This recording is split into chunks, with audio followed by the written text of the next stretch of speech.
Fala, turma! Continuando a nossa Privacy Week 2024, né? Hoje eu estou aqui com vocês pelo escritório, né? A gente tem sempre o programa do RM Talks no YouTube, vocês estão acostumados já a acompanhar, com bate-papos. E nessa semana a gente está fazendo um pouco diferente, a gente está contando um pouco de histórias sobre proteção de dados, sobre o nosso trabalho, mas não é para ficar falando aqui nem fazendo propaganda, a gente está contando situações que eu acredito também que vão ser muito úteis para você que lida com privacidade, com proteção de dados, ou é um curioso que também tem dúvidas sobre como você, enquanto cidadão, pode proteger e fazer valer os seus direitos. Na primeira parte, nós falamos com vocês sobre muito da transparência, da parte do endomarketing, cultura, e aí eu gosto sempre de fazer uma relação com confiança, ou seja, você expõe para o público em geral que você trata os dados de determinada maneira, então é importante que internamente você cuide para que faça e que cumpra aquilo que você prometeu. Senão de nada adianta colocar uma política linda, maravilhosa lá no site, se internamente ninguém sabe como atender um titular dos dados e como proteger os dados. E para falar sobre isso, melhor do time aqui, né? Trazendo aqui o Agnel, vocês já estão acostumados, né? RM Talk sempre tá aqui palpitando sobre tecnologia, para falar sobre a segurança. E o Marcelo, para quem não conhece, já esteve aqui também, já falou aqui com a gente algumas vezes, mas o Marcelo que cuida também de alguns grandes clientes aqui do escritório e nessa área de privacidade e atende, e já teve várias situações curiosas ali sobre atendimento aos direitos dos titulares, né? A gente está pautando muito aqui hoje, nessa semana, falando sobre o que passou, né? A gente já tem aí 3 anos de vigência, 5 anos da lei, quase 5 anos da lei, né? A gente tem 5 anos e meio quase da lei, e muita situação, muita evolução, muito amadurecimento, mas também muitas situações inusitadas e estranhas, né? Primeiro, bem-vindo vocês aqui a essa semana e primeiro se apresentem, deem um bom dia e vamos começar falando sobre sobre o que você faz. Primeiro vamos começar aqui. Marcelo, sobre o que você faz, quem é você, seja bem-vindo. Bom dia. Tudo bem? Espero que todos estejam bem. Meu nome é Marcelo, sou advogado aqui no escritório Rafael Maciel Sociedade de Advogados e eu atuo como coordenador de privacidade, eu tenho certificação na IAPP de CDPO, CIPM e a gente atua tanto questões de mapeamento, de documentações de privacidade, proteção de dados, questão de engajamento de colaboradores, endomarketing, né? Então, tudo isso em conjunto ali, né, colabora para trazer essa cultura da privacidade para os nossos clientes, né, para as pessoas que acreditam em nós, né, em nossos trabalhos. Então, antes de você falar então sobre as situações inusitadas, deixar o Agnel então também. Bom, você faz uma rápida apresentação aí do seu dia a dia, né? Porque conhecer todo mundo aí já te conhece. Ladies e gentlemen, senhores e senhoras aí, ó. Agnel na área de novo, você já viu o match aqui, né? Eu e o Rafael, a gente tá sempre motivado a trazer alguma coisa de novo e também que colabore, principalmente no dia a dia das pessoas, falando sobre privacidade, sobre cibersegurança. E aqui, nomeadamente, falando sobre o escritório, tem muita curiosidade, tem muita coisa interessante. E é válido lembrar que, por mais que a gente tenha esse tecnicismo, né, essa forma de trabalhar, como que os clientes nos ensinam, né? Então, assim, essa oportunidade de que o cliente também nos dá de mostrar a realidade da empresa dele, como que aquele ecossistema funciona, como que é aquela esteira de trabalho, isso também é uma oportunidade, é um desafio para nós, às vezes, de alcançar determinado espaço. Então, assim, não é só, viu, gente, do nosso lado a questão de contribuir, mas a gente também se sente lisonjeado, né, de poder também atuar. A gente até falou isso, né, da humildade, do mapeamento, né? De você, por exemplo, entender, porque nem sempre você vai entender todas as divisões de um negócio. Tem negócios que não são tradicionais ou áreas que são mais, vamos supor, empresas que adotam uma metodologia diversa. E você, para entender, para fazer um mapeamento, você tem que perguntar. É claro que a gente estava falando muito do procedimento padrão, que a gente tem aqui algumas coisas muito próprias, nossa, metodologia que é, claro, embasada em ISO, embasada nas grandes... nos frameworks, né? Porém, a gente tem algumas facilidades, alguns caminhos para que esse mapeamento seja feito, por exemplo, mas mesmo assim, essas perguntas muitas vezes elas são básicas ali para determinada situação, mas você tem que saber e ter a humildade de entender, né? Muito, e aí nisso a gente aprende muito também, né? Com certeza. E a gente tem essa situação assim de não ser genérico, sabe? Porque tem como você às vezes optar por ser assim mais geral, mais... Não, a gente gosta mesmo da especificidade. Eu acho que é uma das atitudes que a privacidade, quando passa essa esteira de trabalho para a parte de cibersegurança, né, tem ali um mapeamento de privacidade, mas quando eu recebo aquela esteira de trabalho para também mapear os riscos de cibersegurança, tudo, eu acho que ter esse contexto, tanto na entrevista, de entender mesmo a especificidade daquela atividade, não ser algo genérico, mas ser algo extremamente personalizado, além de dar, por exemplo, para um auditor, né? Um auditor, quando ele senta ali, que ele está verificando, conferindo determinado trabalho, e ele observa esse nível de especificidade, de cuidado, de zelo, tudo isso representa também aquilo que a gente mais espera, né? Não só no nível de aculturamento, mas também no âmbito do nosso trabalho, que é, com certeza, a valorização do processo em si, né? Ou seja, valorizar tanto aquilo que a empresa faz, mas também dar à autoridade ou aquele procedimento necessário o que é preciso, né? Você sabe que você está falando, eu lembrei de muita situação, porque quando a lei é muito nova no Brasil, a questão assim, a abrangência dela e a novidade, ela dá uma certa insegurança muito para os operadores do direito e operadores também, quem trabalha na área técnica, mas também para quem contrata, o empresário. Né? Então, ele sabe, poxa vida, será que o que eu contratei de fato tem alguma validade? E eu percebi, foi legal com alguns clientes, assim, a questão de validação, por exemplo, ou de instituições financeiras, né, pedindo um checklist, em auditorias de parceiros comerciais, e a gente, aí, com a satisfação do cliente de ver ali que o checklist dele era todo cumprido, e muitas vezes a gente teve casos, inclusive, por exemplo, montadoras, né, que validam um cliente concessionário que vai e fala assim, poxa vida, esse material tá excelente, né? Eu não tenho isso aqui. Então, isso é muito bom. Aí começa a ver o valor para o mercado também. Porque a gente fica falando só de fugir de multa, indenização, é algo que a mensuração disso vai se dar com mais tempo, né? Não vai ser algo que a gente consegue pegar assim imediatamente, né? Tava falando outro dia sobre, por exemplo, uma multa sobre o uso de uma base de dados ilícita. Às vezes você vai ter que começar a ter reclamações daquela atividade, ou às vezes já existem indenizações ajuizadas, mas você não é imediato, porque a ação vai demorar até você ver. Então você vai começar a ter essa mensuração daquele fato que você fez para aquilo que as consequências diretas daqui a um tempo, assim. Você tem um time maior. Depois vira você começa a ter uma estatística mais vamos dizer, recorrente, fica mais fácil de medir. Mas o mercado é muito imediato, né? Mercado, a reputação, um agradecimento, uma confiança do cliente. E aí, para a confiança do cliente, você tem o atendimento titular, né, Marcelo? E o Marcelo acompanha muitos procedimentos de grandes carteiras, de grandes clientes, para acompanhar desde a chegada de uma solicitação do titular dos dados até acompanhar o encaminhamento interno, né? Porque muita gente acha que atender titular dos dados é colocar ali num software, e ainda tem essa coisa de LGPD, é tecnologia, que é um software que o cara vai simplesmente clicar no botãozinho e vai apagar os dados dele ou vai ter um relatório. Não é só isso, né? Conta um pouquinho pra gente, Marcelo, assim, dessa... Acho que o principal, a dificuldade, né? Acho que é bom a gente colocar... Assim, as pessoas que estão nos assistindo têm dificuldades, né? Então, vamos falar que a gente também tem dificuldade. Qual que é a dificuldade que você percebe para atender eficazmente um titular dos dados hoje? Bom, primeiramente, nossos clientes costumam ter ali o canal de comunicação, o e-mail, ou até mesmo um sisteminha, né? Como a própria OneTrust ou a própria plataforma da Távola, onde elas encaminham as suas solicitações, falando, eu quero excluir meu dado, eu não quero mais receber uma propaganda, uma publicidade, né? E o que a gente tem que fazer? Dependendo dessa solicitação, a gente precisa confirmar a identidade dessa pessoa, né? Para saber ali que se trata de fato dessa pessoa, para não estar ali injustamente, né? Vazando essa informação para alguém que não deveria estar sabendo disso, ou apagar uma informação de uma pessoa que está ali se passando por outra, né? Então, que pode ocasionar golpes e tudo mais. Então... Acho que você bateu um primeiro ponto assim, interessante, que é a confirmação da identidade. Gente, isso é uma questão assim, que é tenso, porque o cara chega pedindo assim, cara, olha só, eu quero que você elimine meu dado.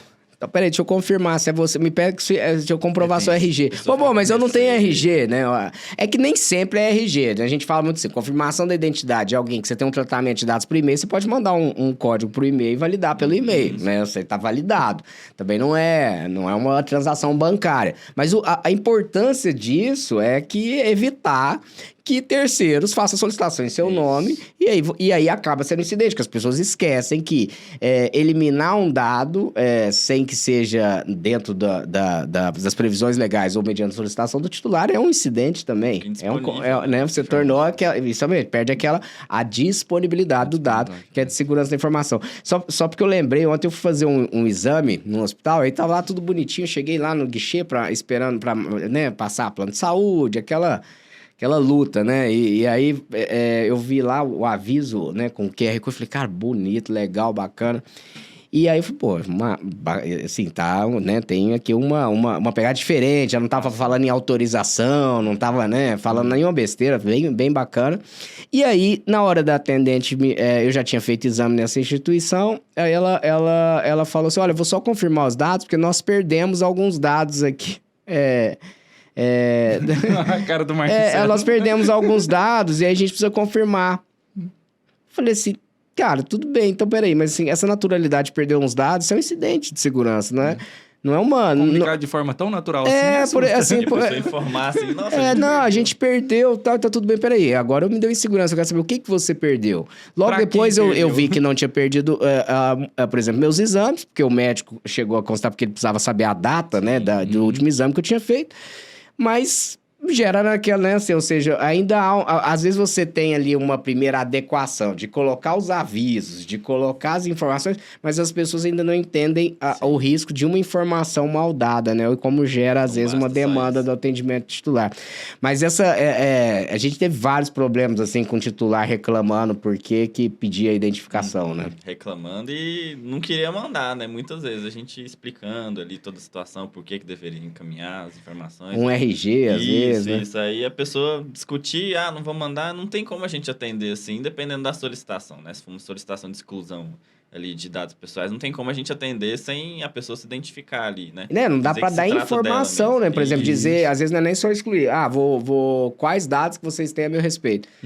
Quem é você, né? Não dá pra sair fornecendo de qualquer modo, né? Mas isso, Rafael, eu até entendo assim, vai participar muito também de um esforço aí, um task force, né? Uma força-tarefa no âmbito do todo, né? Também tem esse braço governamental que precisa ajudar o titular em si nesse conhecimento. Inclusive, eu tô impressionado com essa situação do e-consumidor, né? O novo PROCON da internet. Digital, né? Digital, vamos assim dizer, né?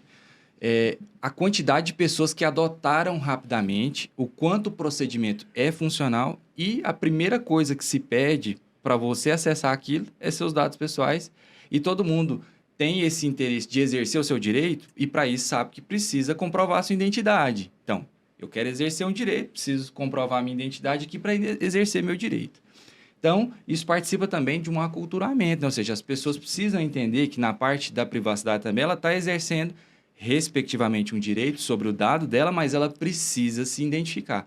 Já existem mecanismos tecnológicos que facilitam esse processo, mas a identificação ela é um fator crucial. Eu acho que tem que ser. A gente tem que usar também o empate. A gente fala muito, né, Marcelo, assim, pro cara, olha só, você não gostaria que a gente fornecesse seu dado para um terceiro, né? Então, a gente precisa ter certeza, nem que apagar. Muitas vezes a pessoa discute ali, aí a gente explica direitinho por quê, né? Diz o motivo da gente teve um caso que eu lembro, assim, mais... Vamos dizer que a pessoa ficou mais relutante, mas que depois aceitou, não foi? Sim, justamente. A gente explicando, né, perfeitamente ali, da forma que a pessoa entenda, de fato. Agora, Marcelo, assim, tudo bem, né? A gente fala, chegou a reclamação. Aí o pessoal que tá começando, já tem muito estudante, né? Às vezes o cara não sabe como é que funciona, né? Porque uma coisa você lê na lei, tá lá artigo 9º da informação, 18º direito titular, aí...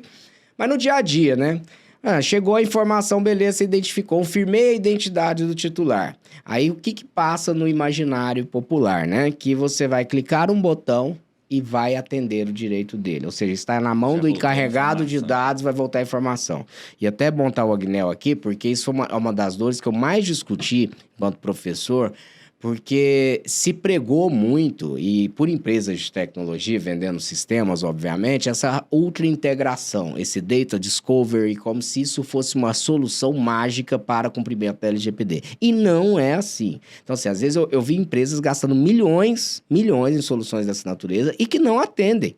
Porque, assim, o dado, muitas vezes, a gente tem cliente que tem milhares de sistemas, ele não consegue integrar todos, tem que ter uma força humana de verificação, né? Então, chegou a solicitação, confirmou a identidade, você vai repassar isso para a empresa, não é isso? Isso, perfeito.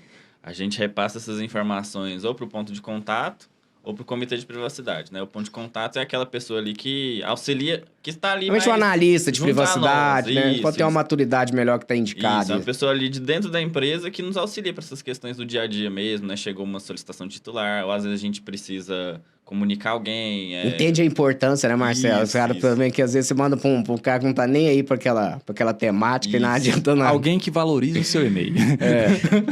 Aí encaminhamos essa solicitação para a pessoa, normalmente por e-mail, informando ali o nome do solicitante, né? Aí as informações que ela precisa para cumprir essa solicitação, né? Porque às vezes ela não precisa estar sabendo ali de um CPF, por exemplo. Então não é bom também a gente ficar divulgando essas informações por e-mail, né? Um nome, um CPF, o telefone da pessoa. Por mais que ela esteja dentro da empresa, muitas vezes ela não precisa ter acesso a essa informação. Então, ali, dependendo da solicitação, por exemplo, uma exclusão de dados, né? Tem alguns clientes nossos que quando eu mandei essa solicitação, ele pediu, manda o nome, o CPF e o e-mail, se eu não me engano, para a gente conseguir identificar essa pessoa nos nossos sistemas. Aí, beleza, eu fiz esse encaminhamento, beleza. Aí, lá dentro, esse ponto de contato, encaminhou essas informações para o pessoal da TI, alinhou ali todo mundo, voltou para mim com as informações de que essa pessoa não tinha feito nenhuma compra, né? Essa pessoa não teve nenhum tipo de relação contratual com a empresa, de forma que a gente poderia, sim, excluir essas informações. Agora, pode acontecer de voltar dizendo, olha, essa pessoa aqui ia efetuar a compra de um carro, efetuar a compra de uma televisão, uma televisão e tudo mais. Então, isso aí acaba que entra na obrigação legal, na questão de obrigação legal, às vezes obrigação contratual também, onde a empresa tem a obrigação, né, de fato, de armazenar essas informações por algum tempo. Então, esses dados não podem ser apagados ali só porque a pessoa pediu. E aí, assim, é muito por atividade de tratamento, né? Você fala, não é o dado em si. Porque, eu quero eliminar o dado, eu tenho a obrigação legal, eu posso usar ali, porque eu tenho a obrigação legal, usar essa hipótese porque eu tenho nota fiscal, tem um contrato, pode haver reclamação do consumidor, às vezes é muito recente a compra, dependendo do tipo do bem, tem recall em carro, tem uma série de situações. Só que isso não justifica, por exemplo, você continuar com a atividade de marketing, né? Então é importante, assim, você segregar, olha, a atividade de tratamento é que tem uma hipótese legal, não é o dado em si, né? As pessoas confundem muito isso. E normalmente essa questão da exclusão vem de uma insatisfação do cliente com alguma situação. Por exemplo, a própria questão da publicidade, né? A pessoa ali está insatisfeita recebendo muitas ligações, recebendo muitos e-mails, aí acaba que ela entra em contato, né, pelos canais oficiais para exercer os seus direitos, né? Dizendo, eu não quero mais que vocês tenham minhas informações, muitas vezes não sabendo que pode simplesmente ou parar de receber a publicidade, ali pelo próprio e-mail, tá lá escrito, não quero mais... não quer receber e-mail, você tem o opt-out, o opt-out ali já. Ou simplesmente a pessoa ali tá muito brava mesmo e, não quero mais nenhum tipo de relação com você, né? Apaga aí as minhas informações, aí é justamente por isso que precisamos do apoio interno da empresa quando chega essas solicitações, para ver se, de fato, essa pessoa tinha alguma relação prévia ali com a empresa, né? Algum contrato e tudo mais. O que você falou, assim, de geralmente uma insatisfação, assim, tem que ser uma oportunidade para a empresa prevenir, às vezes, uma reclamação de consumidor, uma ação trabalhista.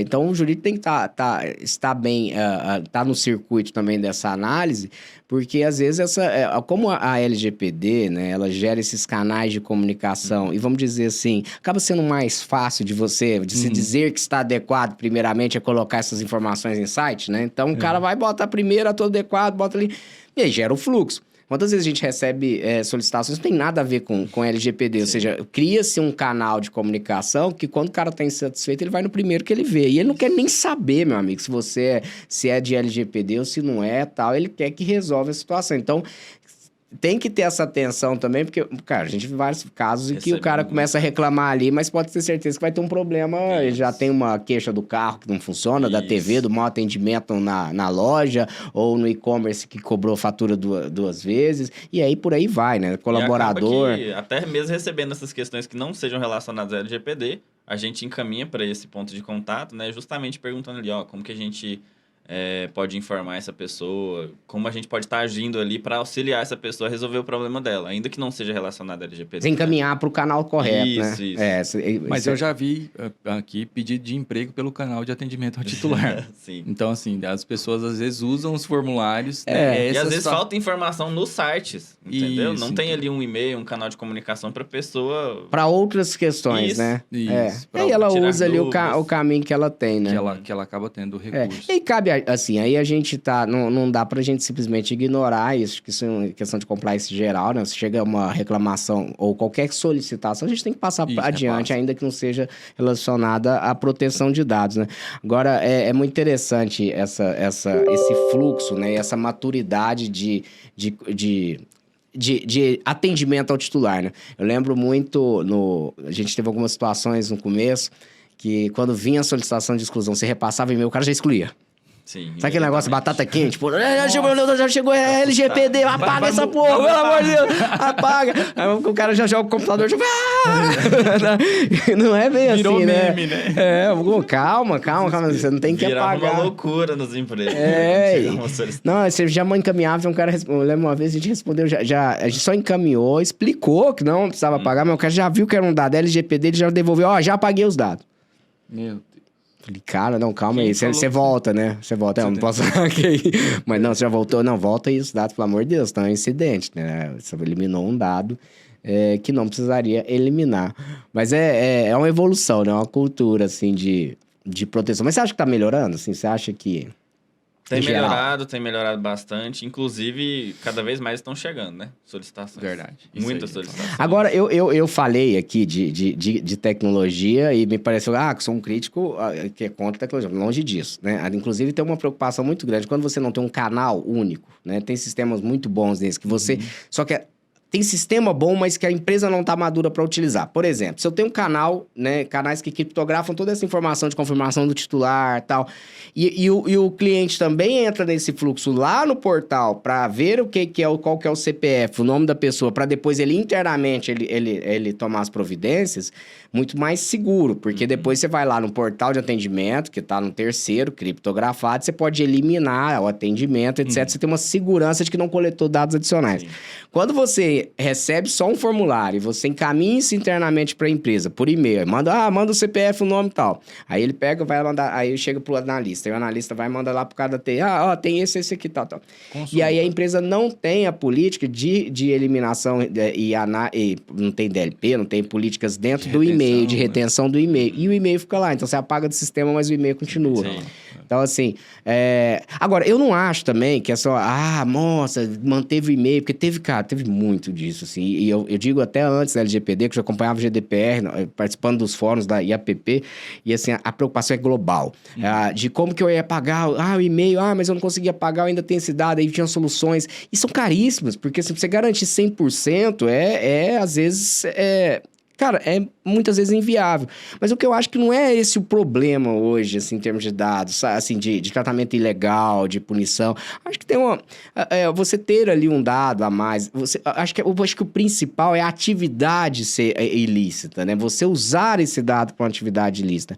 E, claro, uma vez que está mapeado e vaza um dado, assim, aí você tem que notificar o titular, dependendo da informação, tentar coletar o mínimo de dado possível nessas situações também, para evitar um dano. Mas não é, sobrou um CPF de um indivíduo naquele e-mail que, agora vou ter multa de 50 milhões. Não é por aí também. Acho que tem que ter uma proporcionalidade nesse tipo de coisa. Mas, obviamente, é algo que eu acho que tem que melhorar um pouquinho, em termos dos fluxos, né, dos clientes em geral, para que a gente tenha um pouco mais de segurança. Até mesmo para evitar funcionário que não tem necessidade de, de conhecimento, Isso, né? de conhecimento, E aí entra. Moderar o E aí eu vou já aproveitar o gancho. É tudo no improviso, né? Mas eu vou aproveitar o gancho aqui. Vocês, qualquer coisa vai interrompendo, falar, lembrei de outra coisa, a gente vai falando. Mas eu acho que isso aqui, que eu tô trazendo algumas coisas do dia a dia, assim, que eu acho que é legal pra gente compartilhar. Necessidade de conhecimento. Porque quando a gente fala acesso indevido, vou falar mais uma vez, o imaginário popular LGPDiano, ele traz aquela ideia de que é só hacker. Isso. É o hacker, é o acesso a terceiro, é o cara lá com a máscara do Anonymous e vai invadir o sistema, etc. Cara, mas nós estamos falando dentro da empresa. Há muitos casos de pessoas que acessam um monte de informação sem necessidade. E há sistemas hoje, e aí é uma pergunta que eu te faço, né? Os sistemas têm lá, assim, controles de acesso. Já os que têm. Não são todos que têm. Então, assim, eu consigo segregar as informações. Mas, muitas vezes, por comodismo, o pessoal da área de tecnologia prefere deixar tudo aberto, porque não tem saco para o cara aqui ficar me enchendo o saco. Libera isso aqui e tal.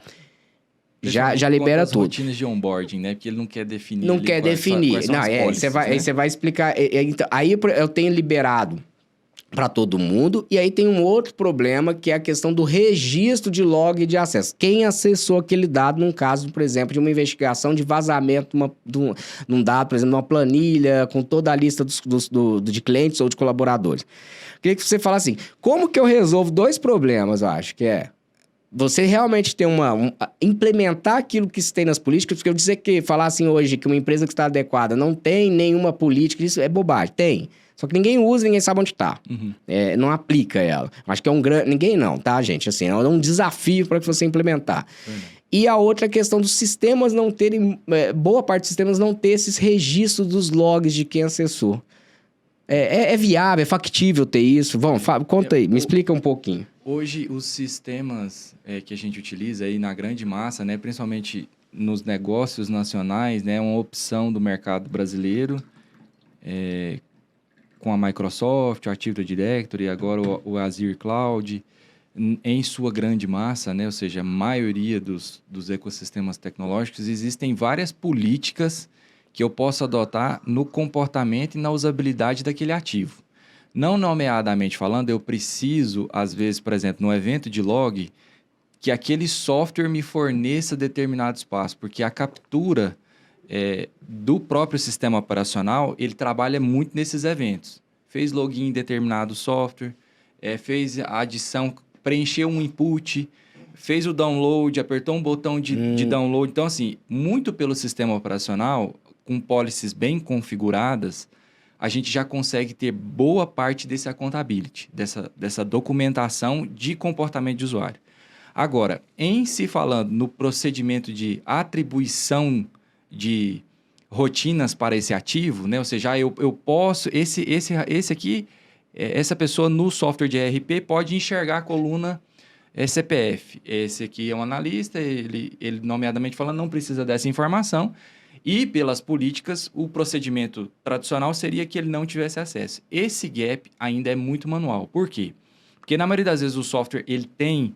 Os softwares também, eu estou considerando principalmente os softwares nacionais. Ele tem a possibilidade de moderar determinado acesso como grupo, mas ele não tem um nível de personalização de acordo com as minhas tarefas. Ou seja, no meu departamento eu tenho o cargo A, B, C e D. Então, todo mundo do departamento X que tem o cargo A só pode ter esse tipo de acesso. Essa parametrização, ela acontece no início da utilização do ativo. E a rotina do software, por exemplo, a ITIL, né? Ela é uma framework que prevê quais os tipos de configuração que esse software deve ter para a gente ter uma política que estabeleça. Olha, o colaborador A não tem o mesmo tipo de acesso no software de ERP e no CRM do colaborador B. Então, essas políticas, elas... Vai tudo por departamento. Isso. Primeiro por departamento e depois pela especificidade da função. Então, configurar essa hierarquia, ela é muito trabalhosa, precisa de mão de obra dedicada. Por quê? Porque os eventos dessa empresa, como o ecossistema vivo, que a gente sempre fala, né? O mapeamento ele tem que ser vivo porque atividade nova surge todo dia. Então, é uma coisa que precisa ser revisitada. Nesses contextos de política, é uma coisa que precisa ser revisitada. Então, a gente precisa rotineiramente passar por quais os tipos de ativo que aquela função está pertencente, ou seja, qual é o tipo de envolvimento, e o TI também naquele trabalho ativo das mas liberações e das assim, inclusões. mas por exemplo, o sistema conseguiria, nem todo sistema, vamos pegar um sistema de ERP, ele tem um controle de acesso por departamento, você falou de software, né? E aí ele não, independente da vontade do responsável pela área, seja CISO, seja alguém um CTO, né, equipe técnica, o RH no onboard, não sei como é que cada uma vai de um jeito, mas independentemente disso, aí o software não permite segregar, sabe? Por exemplo, você você tem um ERP que ele só segrega por departamento, ele não segrega por função. E isso por exemplo, essas são as ocorrências de não seguir uma framework que vá possibilitar também a adoção de práticas como essa. Por exemplo, quando esse software foi construído, quando ele foi concebido, ou até mesmo no versionamento, acontece muito isso. Quantos softwares no Brasil não começaram 100% regularizado com frameworks de cibersegurança, de gestão de compliance, e ao longo do tempo eles abandonaram nos versionamentos essas técnicas porque custava infraestrutura e ninguém está usando. Então o cara fala, está um módulo que custa para nós, a gente tem que dar manutenção nesse trem, e o negócio não... as pessoas não usam. Aumenta muito, assim, é dúvida mesmo, assim, por exemplo, eu tenho o software, vamos dizer que nossos clientes, né, começam a adotar que só contratam softwares que atender determinada framework. Isso. É muito custoso para o software fazer isso por padrão para se diferenciar no mercado, você acha? Isso começa no projeto de arquitetura, Não, sim, né? mas lá no projeto, mas ter essa função, por exemplo, cada vez mais granular de controle de acesso, ela também sai mais cara. Se não na programação, na manutenção.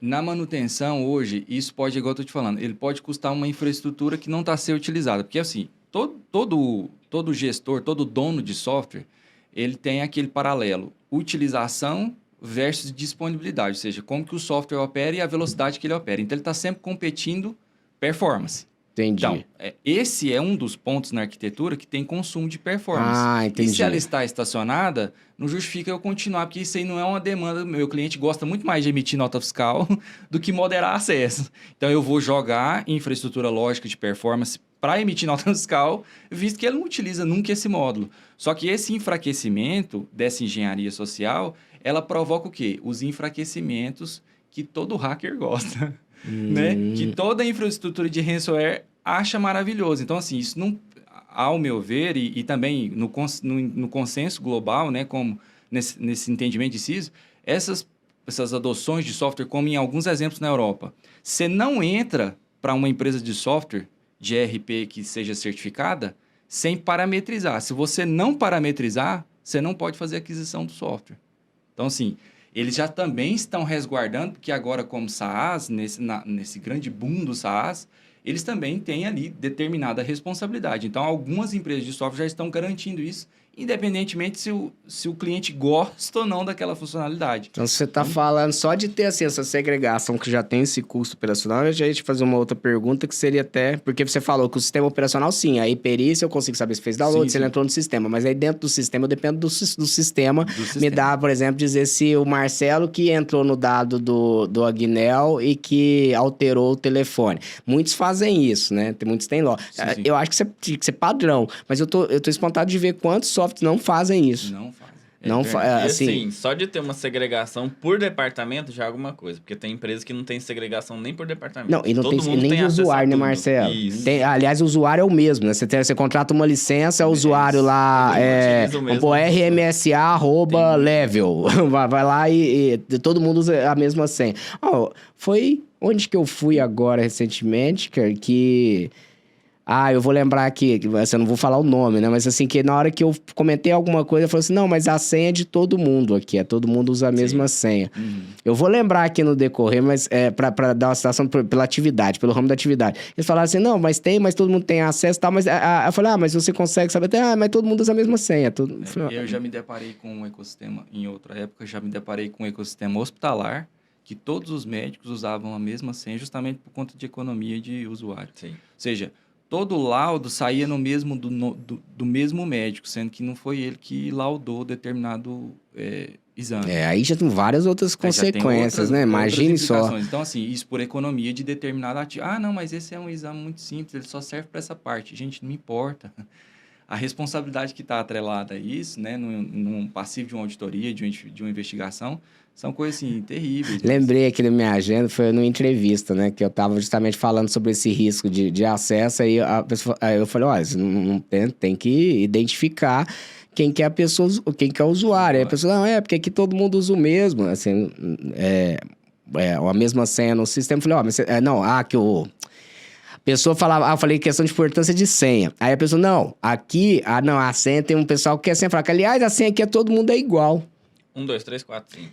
E porque a gente usa o mesmo usuário. Tem muito. Aí eu falei, você sabe que... porque a gente tava falando sobre deixar o computador desbloqueado, né? As brincadeiras que fazia, vai lá, muda o nome. Eu falei que aqui a gente vai tirar a senha, muda a senha, faz a denúncia de incidente, vira o ecrã, de cabeça pra baixo. deixa desbloqueado, enfim. E aí falou, não, mas aqui todas as senhas são iguais. E eu fui explicar que, na verdade... a questão de identificação de um crime também, né? Você deixar ali aberto e a pessoa foi e comete um crime... A gente estava falando, inclusive, de identificação de cybercriminosos. Você vai chegar num computador daquela pessoa, que vamos supor que é individualizado, mas ele deixou desbloqueado, e que vai acusar que é você o responsável por aquele crime. Até você provar que não foi você, né? Imagina a dor de cabeça que não vai ser. Nós temos itens de rastreabilidade que hoje a maioria dos softwares cloud tem um nível altíssimo de rastreabilidade. E eu te digo onde ele reside. Ele reside, por exemplo, nós temos um serviço cloud e eu contratei da AWS.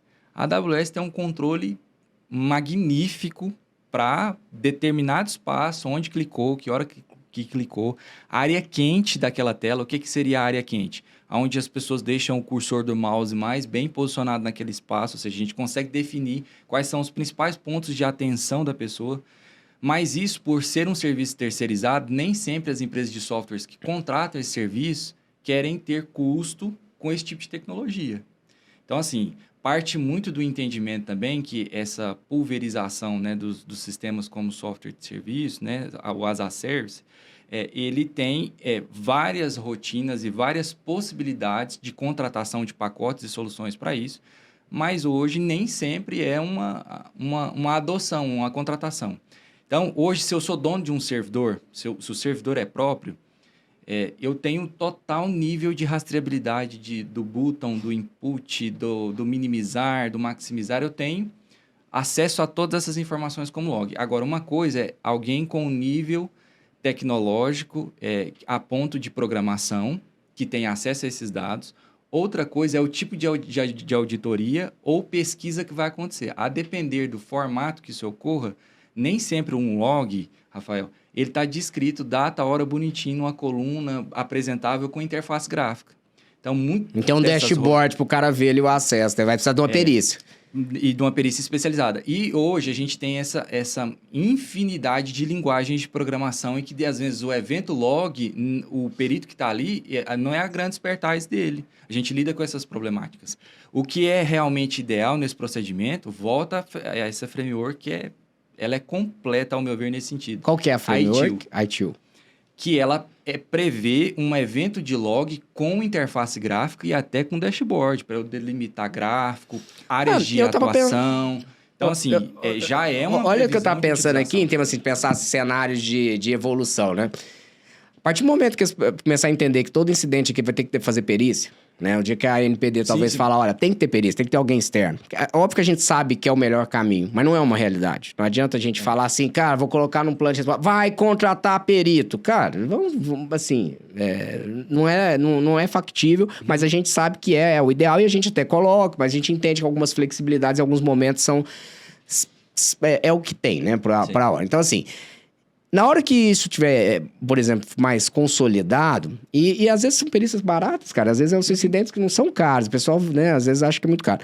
E aí, só que essas perícias vão se avolumando, você vai vendo assim que compensa mais eu ter um software que me dê um dashboard, que não seja necessário eu ter um perito para analisar isso toda hora, né? Porque, por exemplo, se eu tiver um software que me dá essa garantia, esse software é validado, tem boa framework, ou seja, eu tenho uma confiança na informação dele, eu conseguiria fazer, por exemplo, a verificação em sites como Verifact, vários né, que você faz ali o rastreabilidade. Olha eu fazendo propaganda de graça de novo, né? Porque eu já fiz uma vez, né? Assim, daqui a um dia eu vou mandar para eles, paga aí. Já tá na hora.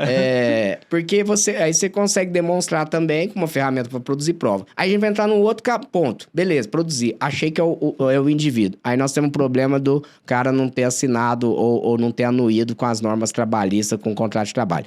Você quer falar antes sobre uma questão de software também, né? Sobre a questão do controle de acesso. Inclusive, nós atuamos com algumas empresas de software, onde a questão da LGPD virou um diferencial competitivo, né, com outras empresas, né? Então, eu assisti algumas demonstrações dessas empresas onde atuamos, em que esses clientes, esses leads, eles ficam abismados, assim, né? Que aí o software tá ali, encaixadinho, bonitinho, tem ali a questão do controle de acesso. E de forma que eles ficam assim, nossa, eu não tinha visto isso em outro software de uma empresa mais cara, de uma empresa mais conhecida, não tinha esse tipo de abordagem, né? Não se preocupava com isso.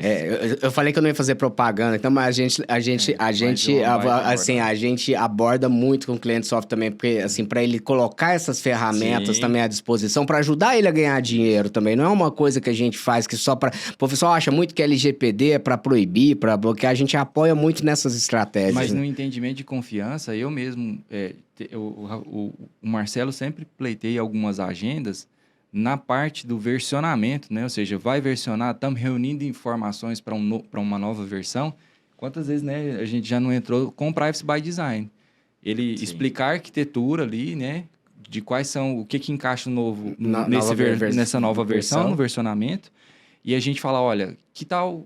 E ter essa abertura, né, com o cliente, que isso também é muito bom ver um cliente que tem essa abertura para, olha, eu quero otimizar essa parte também, que com certeza ele viu uma mais-valia, um diferencial competitivo e que fez todo sentido nesse ecossistema. E né? foi engraçado, curioso, porque a gente pegou assim, uma fase de transição, né?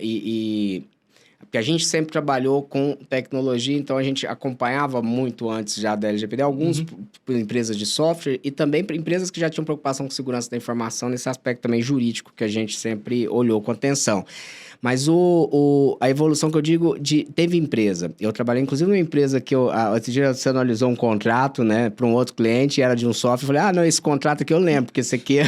eu não só ajudei a fazer o contrato, como a empresa me procurou lá atrás, antes da vigência da lei, para que fizesse uma ajuda para ter um cockpit LGPD, para que ele tivesse o que ele precisava ter. E foi muito legal aquele momento, porque a gente discutiu, e eu gosto muito dessa ligação com a tecnologia, assim, discutir soluções para o software com um cara, com a empresa super a favor de entendendo que isso era um diferencial, e ali aceitando as ideias, discutindo, falou, não, faz isso aqui por conta dessa estratégia comercial, a gente pode ter, vamos deixar essa função, por exemplo, tinha modelos para atendimento ao titular, ele queria deixar, como ele é operador, ele queria deixar para o cliente decidir, então ele não queria travar. Já ao contrário, aí assim, muitas empresas depois, eu lembro de uma varejista, inclusive, que ficou desesperada, falou, cara, esse software do nosso cliente que não está adequado. Eu falei, realmente não está. Aí você falava com a empresa falava assim, não, isso não vai pegar, não sei o que. Eu falei, bom, vocês vão ter que mudar de software depois. E eles já tinham colocado no radar, beleza, a gente muda. A empresa, o cliente falou, a gente vai mudar. Aí o cara, opa, peraí, vou perder um clientaço aqui. Tanto que é importante esse engajamento, essa preocupação, né, das empresas com o que eles estão contratando ali. Sim, né? aí é onde que eu falo assim, cara, a LGPD pega muito mais nas relações negociais do que na multa. A multa você é outras coisas, é lá para frente, reputação, perda de oportunidade, para quem é empresa de software, o cara que não se olhou para isso, ela teve muitas que perderam mercado, perderam clientes porque elas não estavam adequadas, e depois foram correr atrás. Meu amigo, você pegar um cliente de volta é muito difícil. E, por outro lado, nós tivemos situações em que, analisando operadores, software para clientes, vamos dizer, tradicionais, que o software, ele se considerou adequado colocando travas inadequadas, né? Por exemplo, um software de RP nichado para determinado segmento, ele travou que o disparo dos e-mails devia ser somente com a base legal do consentimento, e olha que era um estabelecimento, posso até falar que é um shopping, então assim, você não tem ali uma relação direta, promoção cultural, é uma série de outras coisas não invasivas, cabe muito bem o legítimo interesse na situação, mas ela travou e ela fez pior, entendeu? Ela colocou o seguinte, acho que eu nunca nem comentei com você, ela simplesmente, além de travar a base legal, ela determinou a eliminação dos dados a cada ano. Né, lembra? Então, assim, a gente tem que falar... Gente, peraí, primeiro, tá? Vamos colocar... Eu sou controlador dos dados. Calma.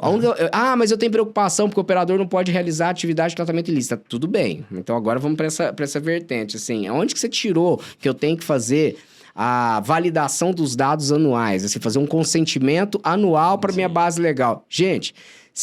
vamos à lógica, eu até queria usar isso aqui para até dar uma explicação, né, nessa semana da privacidade. Vamos pensar o seguinte, se eu tenho a base legal de disparo de e-mail marketing como legítimo interesse, significa que é uma relação prévia. E aí eu tenho que garantir o quê? O opt-out. Concorda comigo que a cada vez que eu envio este e-mail e não é exercido o opt-out, eu tenho uma revalidação desta relação? Sim, toda vez.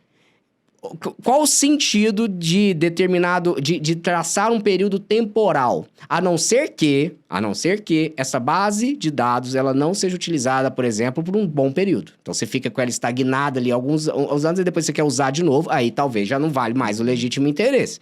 Pode ser que não, já tenha perdido. Agora, você traçar uma tabela de temporalidade para disparo de e-mail marketing com base em legítimo interesse, sendo que aquilo ali é renovado... você pode até colocar, olha, vamos colocar 1 ano. Tudo bem, 1 ano. Estabelecer 1 ano a partir do último e-mail enviado. E não a partir do primeiro e-mail enviado. E assim, é importante que, usando o legítimo interesse, precisa ofertar o opt-out ali no e-mail, né? Tem muitas empresas que utilizam, mas não dá aquela opção. Ó, não quero mais receber e-mails.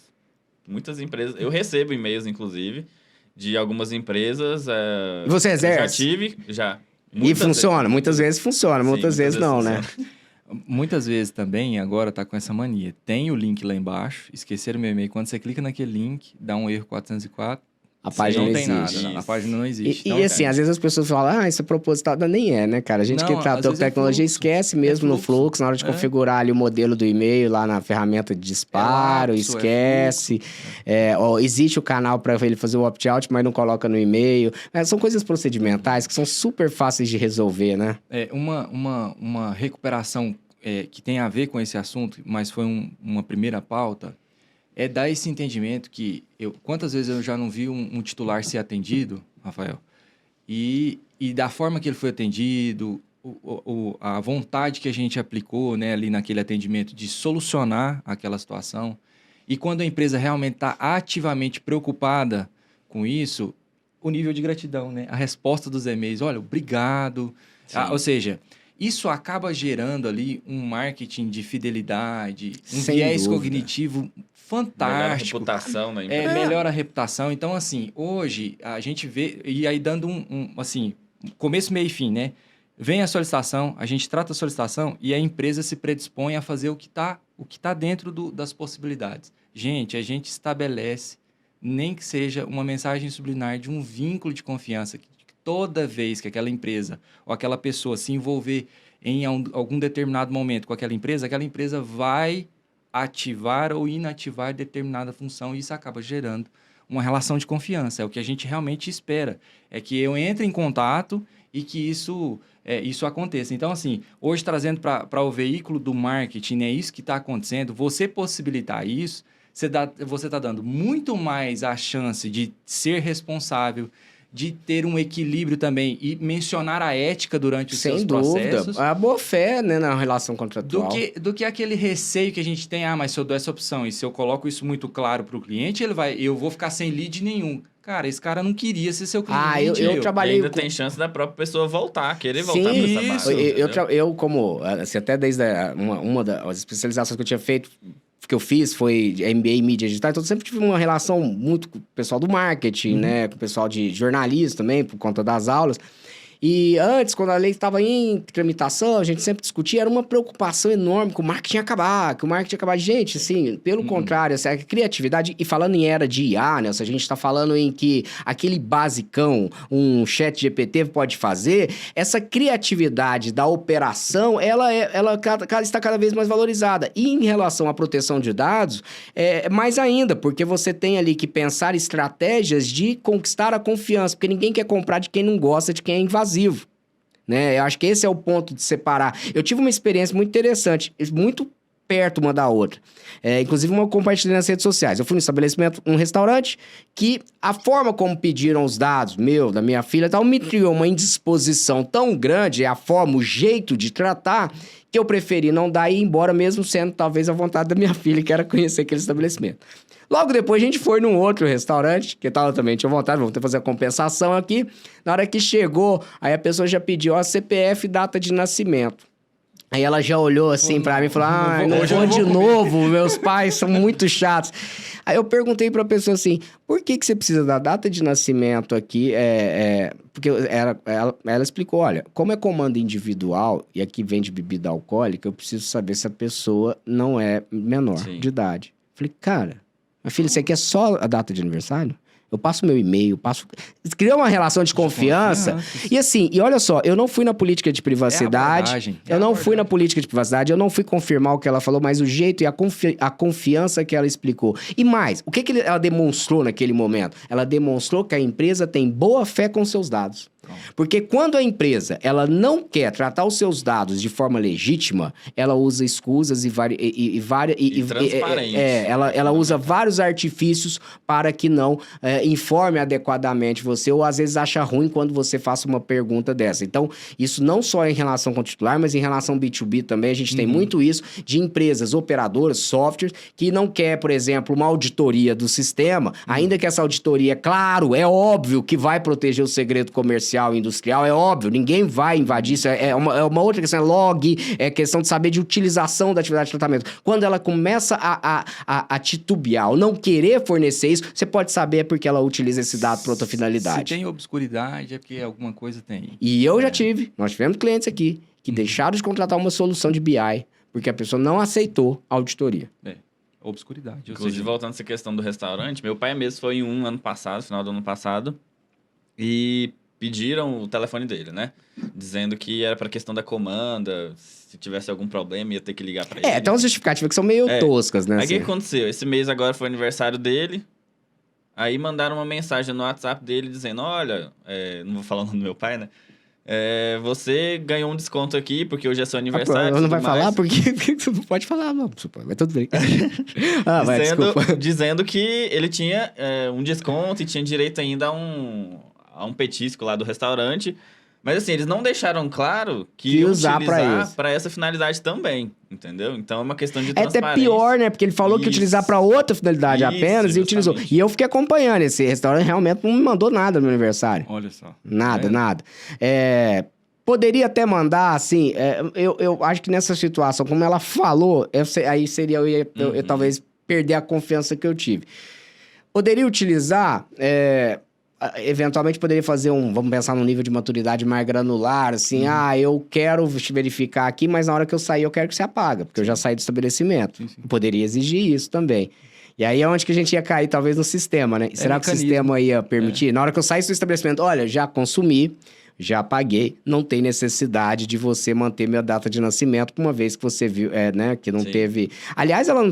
Na verdade, assim, me conquistou ali, mas tem várias coisas que poderiam melhorar, né? Assim, se eu já apresento que eu sou maior e tô com o meu CPF ali, na entrada, né, você pode fazer um xizinho só ali de que é menor ou é maior de idade. Sim. Né? Você tem... Aí é onde que a gente pensar em privacy by design, reduzir essa coleta, para ela também não ter um risco de ter uma idade ali vinculada. Episódio inusitado. Vamos lá, gente. Vamos para a sessão de episódio inusitado. Tô na fila de uma farmácia. E aí, a farmácia, habitualmente, essa rede de farmácias, habitualmente, quando pede o meu CPF para a questão do vínculo com o plano de saúde, que tem ali uma oferta de desconto, habitualmente, eu, pelo tablet, digito o meu CPF, atribuo e aparece lá no computador dele e vincula o desconto ou o plano de saúde. Nesse dia em questão, eles estavam fazendo uma propaganda e estavam ali gravando, um monte de gente perto do caixa ali e tudo. Aí eu peguei e falei para a moça, eu queria... eu tenho desconto tal, do plano de benefício tal, e eu vou precisar colocar o CPF. Então, tá bom, beleza. Aí ela, qual que é seu CPF? Eu falei... e aqui é tanto de gente em volta, e eles filmando mesmo, tava filmando e tal, né? Pediu direito de imagem, né? Eu ia cobrar um direito de imagem ali, né? Pra aparecer na propaganda bonita, assim e tal. Essa propaganda deveria, né? Aí tô ali fazendo a compra, ela, não tá funcionando hoje, e tava mesmo apagada a tela. Eu falei, tem como a gente usar outro? Porque, né...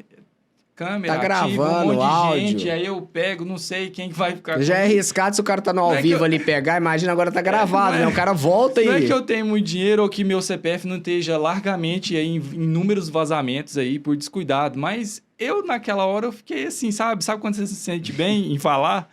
E tá certo também, porque Aí ela acontece problemas, né, no sistema. Isso. Mas Aí tem outras maneiras de lidar com isso. Né? Aí ela respondeu assim, bem... Não, então não tem como. Se você não quer falar... Aí ela ficou assim, bem chateada, bem... É essa questão do atendimento, às vezes da sensibilidade, de treinar o atendimento nessas situações, né? Porque vai existir, vai ter cliente que já tem um nível de maturidade diferente de outros essa de clientes. falar alto, isso é um absurdo. Isso. Né? Aí, a hora que ela firmou a voz, eu falei, bom, então é o seguinte, você não tem essa possibilidade, eu vou exercer aqui, então, o meu direito, eu vou ter o desconto sem mencionar, ou então você vai me colocar numa cabine de atendimento, aonde eu tenho... Aí eu falei mais alto também, onde eu tenho um mínimo de privacidade para poder falar meu CPF, porque senão daqui a pouco estão gravando naquela câmera ali. Aí o pessoal começou, né, ficou assim... Tudo tal, e aí eu tô falando meu CPF na altura. Falando CPF, tá dando receita, fala o nome do medicamento. Se eu tô com uma pessoa atrás de mim, eu tô aqui verbalizando meu CPF. Gente, abre um keep, eu anoto. Eu já fiz isso pra mostrar pra minha esposa. Você quer ver? Ele vai falar o CPF, eu vou anotar o CPF dele. E tô aqui ouvindo as pessoas à volta. E lá na Europa, até a gente conta isso. Muitos atendimentos, a gente tem uma cabine de você falar seus dados. Você entra numa cabine... Fala os dados lá, conversa com a pessoa. Exame médico, fazer coleta de sangue, né? Que tem a gente até falou isso na primeira parte, da humanização, né? A humanização que coloca o nome para dizer que tem o nome, aí coloca o nome completo, aí grita, fulano, do exame de próstata, grita. Muitas vezes ali no atendimento inicial, né? No guichê ali, no caixa desses hospitais e tudo mais. Pessoa, qual que é o seu CPF? Aí tem aquela tela na frente, por causa da Covid, você não consegue falar baixo, senão a pessoa não entende. Tem que falar alto, berra todo CPF. mundo ali... Né? Então, assim... Aí a pessoa já responde assim, nossa, que bom, Viagra tá em promoção pro seu CPF.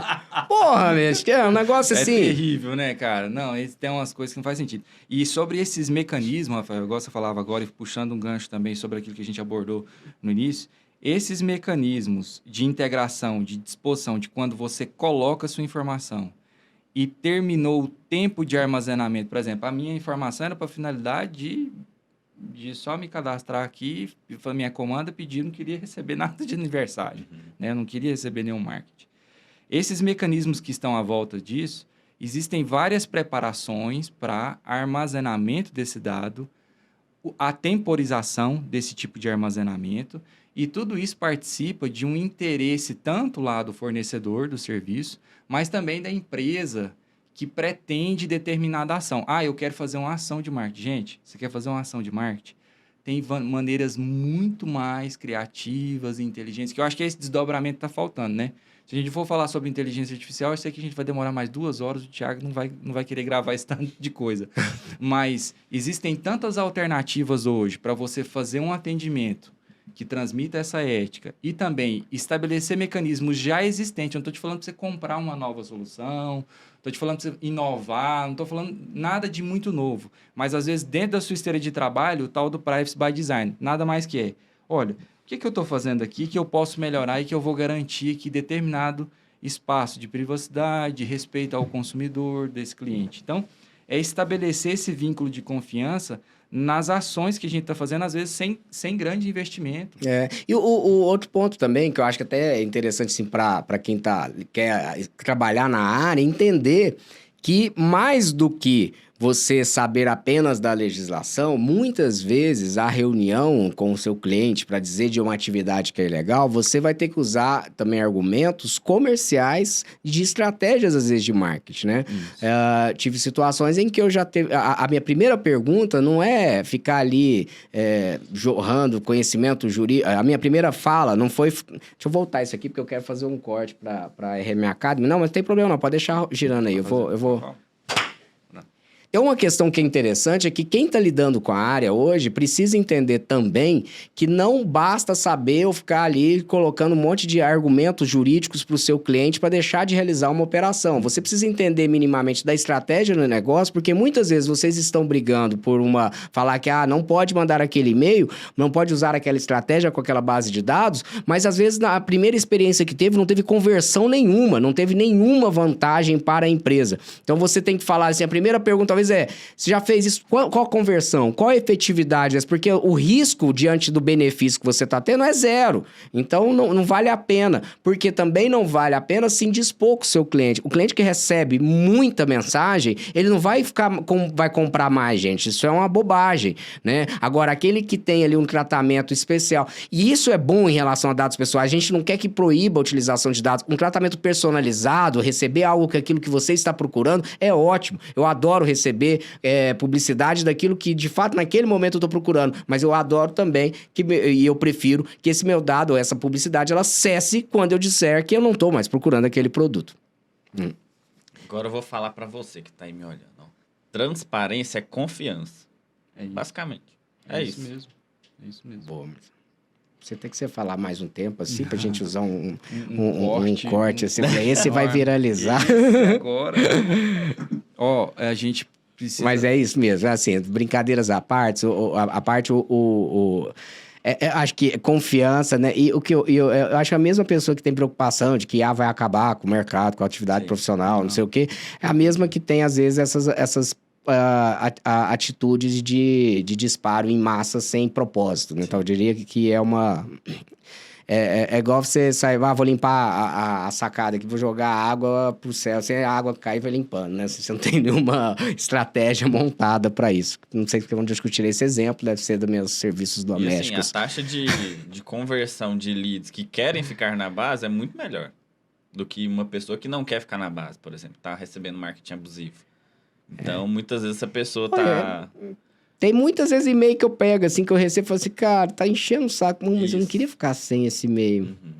Aí, às vezes, eu separo porque tem muita coisa. Às vezes, tem uns que não tem muito, mas naquele momento eu não quero mais, mas eu não quero descadastrar. Eu deixo numa outra pasta, porque eu quero me manter ativo. Aí, onde que tem soluções, eu acho interessante, né? Que você, às vezes, suspende temporariamente, né? Você não quer receber naquele momento. Olha, eu quero suspender por 3 meses, eu quero suspender por 1 ano. Mas você tem uma relação com a empresa ainda. Você dá essa possibilidade, isso é bom para você manter a base. Agora, se você só... Por exemplo, às vezes o cara tá sendo inundado de mensagens no WhatsApp. Mas ele quer continuar recebendo e-mail. Aí ele faz um opt-out de marketing em geral, você perde um canal de comunicação. Se você consegue granular isso, por exemplo, você quer o quê? Você não quer receber do WhatsApp ou qualquer tipo de marketing? Não, eu não quero receber ligações depois das 18 horas, eu não quero receber ligação nenhuma, eu não quero receber mensagem no WhatsApp, mas e-mail eu gosto. Na pós-graduação de ciência de dados, uma coisa que eu achei muito relevante na parte de marketing é usar também o fator do canal de comunicação para criar um parâmetro entre uma relação de dado entre você e o cliente. De qual dado? Do índice de satisfação, de quantas mensagens ele quer receber. Eu já recebi e-mails, por exemplo, de redirecionador de e-mail, que, ou seja, eu acho que ele é um baita case. Eu vou citar o nome porque realmente é uma empresa muito interessante nesse sentido de usar os dados ao seu favor. Ele manda uma enquete, pelo menos uma vez por trimestre, de quantos e-mails você gostaria de receber sobre determinado assunto. Então, o primeiro e-mail que esse cara te mandou no ano é uma parametrização de como ele quer que você gostaria que ele se comportasse. Então, isso ajuda demais a identificar. Eu escolhi qual era o tema que eu gostaria de receber e-mail da MyShip, que é uma empresa, né, de disparo de e-mails, e selecionei qual é o assunto que era do meu interesse. Então, ter essa ciência de dados, esse analytics dentro da empresa, ou seja, como que o meu marketing vai se comportar com o cliente? Eu vou parametrizar isso, eu vou criar um método para saber e descobrir como que o meu cliente se comporta, ou até mesmo pela engenharia social da abertura do e-mail. Às vezes, né, nem explícita, mas implicitamente a gente descobrir qual é o principal comportamento do cliente e tentar se manter dentro dessa meta. A Palo Alto fez o Research 2022, fez uma leitura, um relatório de leitura sobre o uso do e-mail, tanto na ênfase de cibersegurança e tudo.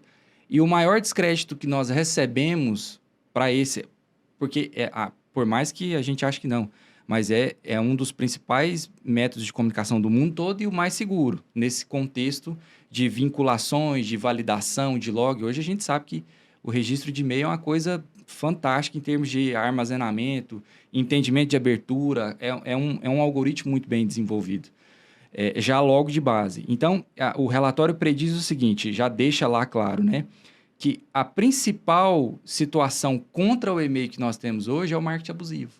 Sim. Então, assim, é o que está gerando, pejorativamente pegando a imagem do e-mail e trazendo uma imagem de incômodo, né? Que agora, pelo menos, a gente... que daqui a pouco vai virar pro WhatsApp também da mesma forma, né? Da mesma forma, com quesitos de propaganda. Então, assim, hoje a gente tem que entender que esses mecanismos, eles precisam ser usados de maneira respeitosa e ter também um mínimo de prevenção, até mesmo na análise da estratégia que eu vou utilizar para poder qualquer tipo de comunicação, né? Você veja, assim, notificações em geral. Eu gosto muito dessa... Já não sei quanto tempo tem, mas eu tenho utilizado agora mais recentemente no iPhone, que é você configurar para receber as notificações em determinada hora do dia. Uhum. Então, você abre o Daily Report ali, você abre e você vê. Isso é muito mais inteligente, porque você receber a hora que a empresa acha que é a hora de enviar, muitas vezes você não está no momento de atenção, né? E isso as redes sociais fazem com a maestria, né? De buscar tanta informação nossa que ela sabe exatamente quando a gente vai estar interessado em ver uma publicidade. Mas no campo da notificação... O microfone que o diga. Assim, mas e aí tem toda de legalidade, falta de transparência, de confiança, etc. Uma discussão para outra oportunidade. Mas o fato de você enviar uma notificação ou uma comunicação para quando a pessoa está ali apta a ouvir, né? É muito melhor, né? Quando ela está ali disposta a ler uma notícia, né? Tem muito canal de notícia que faz essa parametrização, né? Tanto o conteúdo, obviamente, mas também em relação à hora, a periodicidade que eu quero receber, que é muito melhor, porque aí não adianta ficar mandando 200 e-mails toda hora que sai uma notícia. Imagina, saiu uma notícia agora no Portal X, já manda um e-mail só com aquela notícia. Qual a chance dele abrir toda hora, né, assim, converter né? Então, quando ele vê a notícia no momento que ele está apto, ele abre, aí ele vai abrir lá no portal, aí vai ver a propaganda, né, porque, claro, todo mundo quer também, vai monetizar, vai... Então, isso que é importante. Mas, eu acho que a gente abordou bastante coisas legais aqui hoje. Infelizmente, a gente poderia ficar muito tempo falando, mas aí o pessoal também vai cansando da gente, né? A gente tem que falar curto, mas acho que a ideia da gente conversar sempre sobre essas questões práticas, e eu tenho certeza que quem tirar um tempinho para assistir, ele vai obter muitos bons frutos daqui, sim. Né? As explicações do Marcelo, do Agnel, sobre esse dia a dia de coisas práticas, né, cara? Porque o que eu sinto falta hoje, talvez assim, no ensino, né? É que as pessoas ensinem com o coração aberto de ensinar a prática. Uhum. Há muito preciosismo de professores, né, ou de agora influenciadores que querem explicar ali uma situação que às vezes não tem orientação prática, mas não quer também contar o dia a dia com medo de uma concorrência, com medo de... Gente, que é uma bobagem enorme. A gente tem que disseminar conhecimento. É claro, né? Nós vamos contar coisas de cliente, confidencialidade, isso é óbvio. Mas a prática, as dores, sim, a gente tem dificuldades também, mas hoje se parte de um pressuposto de que todos os profissionais, e que especialmente esses que estão em redes sociais, eles são deuses que não erram, que não acertam, que não tem dor nenhuma, não tem dificuldade, que não passam por um momento de desafio. Gente, obviamente que não. E acho que a gente tem que compartilhar isso, especialmente para quem está começando, para que se sinta também em paz de poder ir num cliente e falar com o cliente, saber que aquela situação, ela tá difícil ali para ele, mas tem solução, mas que não é a primeira vez. E aí eu acho que isso contribui para uma maturidade de toda o ecossistema, com uma maturidade da própria legislação, do direito em si e dos negócios, né? Eu acho que esse que é o caminho. Muito obrigado. Acho que foi bacaníssimo o bate-papo. Marcelo está aprovadíssimo para vir mais vezes, tá? Obrigado. O Aguidel, não precisa falar, já está...